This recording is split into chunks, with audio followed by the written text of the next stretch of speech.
So మీరు ఎట్లా trap లో పడ్డారు? ట్రాప్ నేను ఎలా పడ్డానంటే, ఫస్ట్ షాప్ అని చెప్పి రెంట్కి వచ్చాడు, దాంట్లో ట్రేడింగ్ చేస్తున్నా అని చెప్పాడు, దాంతో బిజినెస్ అని నాతో మాటలు మాట్లాడడం మొదలు పెట్టాడు. వాళ్ళ అక్కతోటి మాట్లాడించాడు.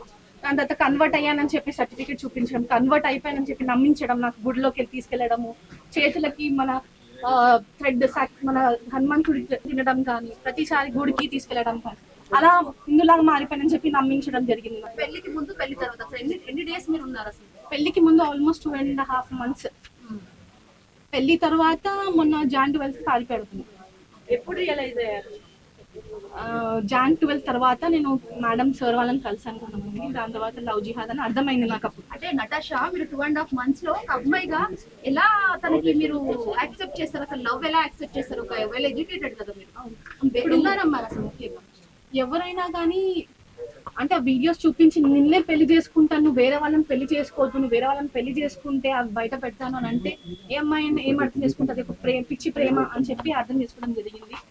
అండ్ హిందూలాగా మారిపడే ఏంటిదంటే ప్రూఫ్స్. నాతో గుడికి వచ్చేవాడు, పూజ చేసేవాడు గుడిలో, కానీ దారం కట్టుకునేవాడు దేవుడు అన్ని, అలా నమ్మడం జరిగింది అతను హిందూలా కంప్లీట్ మారిపోయాడని చెప్పి. అండ్ బిజినెస్ అని చెప్పి మాట ఎక్కువ అంటే ప్రొలాంగ్ చేసేవాడు బిజినెస్ మ్యాటర్ని. మీకు ఎప్పుడు అనుమానం రాలేదా? మరి అనుమానం వచ్చినా నేను కొన్నిసార్లు కామ్గా ఉండాల్సి వచ్చింది. మా ఫ్యామిలీ ఇంకా మా చెల్లి గురించి ఎగ్జాంపుల్, ఇలా ఫేక్ ఆధార్, ఫేక్ పాస్పోర్ట్ అవి అన్నారు కదా, ఇలా మనుషులు ఉంటారని చెప్పి అప్పుడు నాకు డౌట్ వచ్చింది. ఆ సర్టిఫికేట్ కూడా ఫేక్ ఉండొచ్చేమో, వాళ్ళు క్రియేట్ చేసిన సర్టిఫికేట్ ఏమో అని చెప్పి అప్పుడు డౌట్ వచ్చింది. అంటే బెదిరింపు కానీ ఏమైనా చేశారా? అవును, ఎట్లా చేశారు?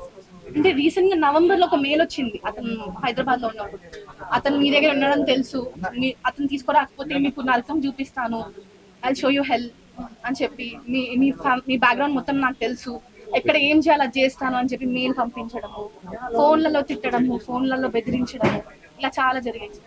డ్రగ్స్ లాంటివి ఏమైనా తీసుకున్నారు? ఇచ్చారు అని అనుకుంటున్నాను. ఇచ్చారు అంటే మీరు చెకప్ ఏం చేయించుకోలేదు హాస్పిటల్? నేను రీసెంట్ మార్చ్ మంత్ మొన్న మార్చ్ లో మెడికల్ టెస్ట్ అయ్యింది. తెలియదు నాకు. ఫైనల్ గా మీరు ఎటువంటి న్యాయం కోరుకుంటున్నారు? అప్కమింగ్ జనరేషన్ కి మీ ఇన్సిడెంట్ ద్వారా ఎటువంటి మెసేజ్ ఇవ్వదలుచు?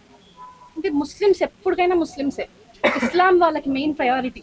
నాకు వాళ్ళు చెప్పింది ఏంటంటే Quran is the only book which did not change in start అని చెప్పి, అంటే స్టార్టింగ్ నుంచి ఖురాన్ మారలేదు, మిగతా అన్ని మీరు రాసుకున్నారు, మీరు అంటే ఐడిల్స్ అంటే మన విగ్రహాలను ఏంటి రాయిలు అంటారు వాళ్ళు, రాయిలకు పూజ చేస్తారు, దేవుడు ఎక్కడ ఉన్నాడు, మా దేవుడు ఖురాన్ పైనుంచి పంపించాడు, ఇలా చెప్పడము. బీఫ్ తినిపివ్వగానే వాళ్ళ దాంట్లో కన్వర్ట్ అయిపోతామంట మనము.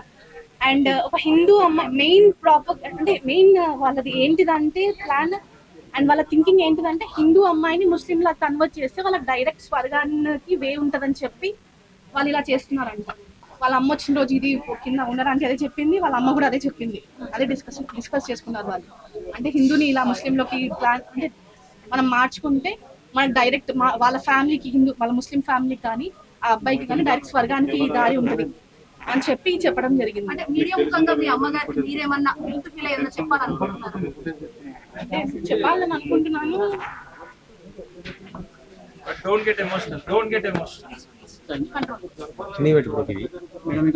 వాళ్ళిద్దరే ఉన్నారు, ఇంకెవరు లేరు.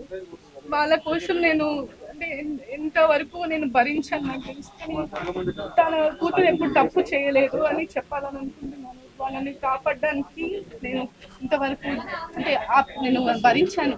వాళ్ళిద్దరైనా సేవ్ అవుతారు అని అనుకొని నేను ఇంతవరకు రావడం జరిగింది. సో ఫైనల్ గా మీకు కావాల్సిన న్యాయం ఏంటి?